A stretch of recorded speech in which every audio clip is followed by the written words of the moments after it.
Silbury. I'm walking towards Silbury, the largest Neolithic mound in the whole of Europe. And I'm walking in a straight line down a Roman road which 2,000 years ago was directed straight at this enormous Neolithic mound. Because this Roman road is a military police road.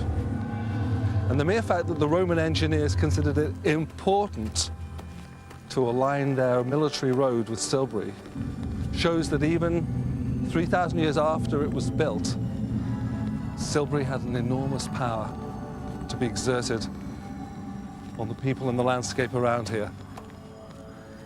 We can go all over Britain and we can investigate the Roman roads, and we can use the Roman paranoia to divine the Celtic and pre-Celtic sacred landscapes.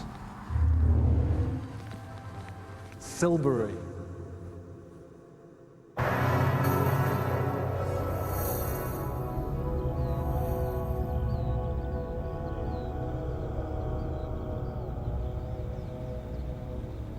I'm standing at the Mother's Jam, a sacred quarry at the heart of the Marlborough Downs.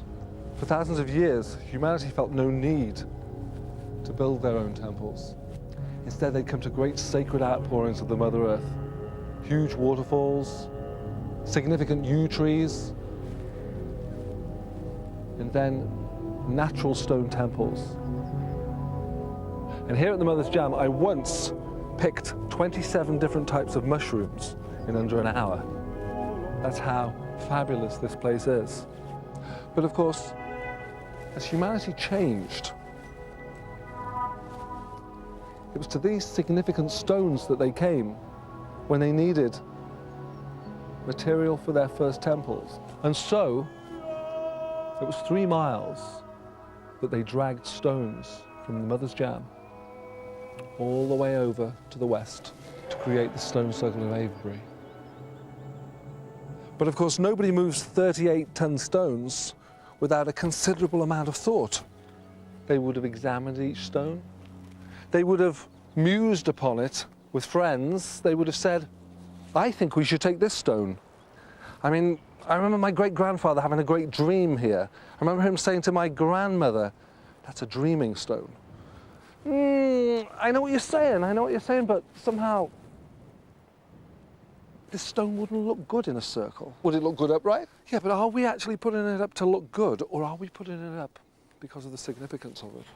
Well, I don't know. But the thing is, just on a practical level, how are we going to move it?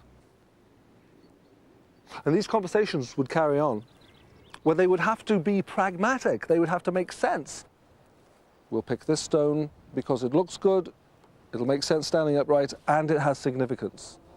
And bit by bit, the Temple of Avebury was built.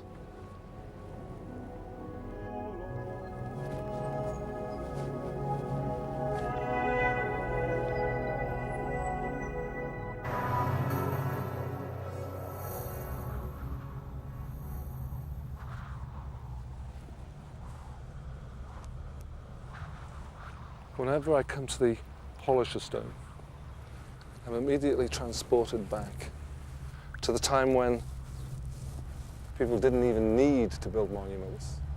For this stone was used for over 1,200 years. And when we think of 1,200 years, and we think of the amount of generations involved in working this stone into a concave bowl with deep ruts on its right-hand side, 1,200 long years starts to make sense when we think of it as being longer than the present day, backdated to before the Normans, to before Doomsday.